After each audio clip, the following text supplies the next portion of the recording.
पवन सिंह दिखे new look में। पहला बार देखिएगा इतना बढ़िया बॉडी भोजपुरी फिल्म में।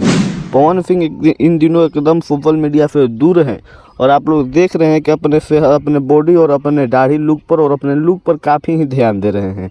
इन दिनों जो फोटो भी आप लोगों को बीच में आया होगा और देखने को मिला होगा, उस फोटो में आप लोग देखे होंगे कि पवन सिंह के पहले से कहीं ना कहीं बॉडी इम्प्रूव भी ज़्यादा हुआ है और उनके जो लुक है दाढ़ी का, बीड का और बाल का, वो भी कहीं ना कहीं निखरा है।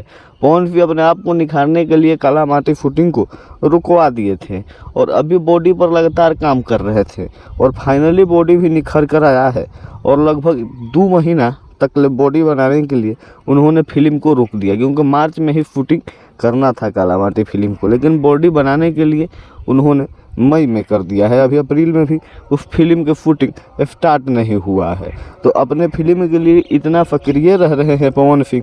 आप लोगों को कैसा लग रहा है कमेंट करके बताइएगा और आप लोग ढेर सारा प्यार दीजिएगा। पवन सिंह के सारा अपडेट पाने के लिए इस चैनल को सब्सक्राइब कर लीजिएगा और ढेर सारा वीडियो आपको मिलता रहेगा जो भी पवन सिंह काम करेंगे और तत्काल के न्यूज़, हर भोजपुरी की खबर आपको इस वीडियो में प्राप्त होगी। तो मिलते हैं किसी और वीडियो के साथ, तब तक ले बने रहिए और जुड़े रहिए और ढेर सारा प्यार देते रहिए इस चैनल को और तब तक के लिए चैनल को सब्सक्राइब कर दीजिए, कमेंट कर दीजिए। जय भोजपुरी, जय भोजपुरी समाज।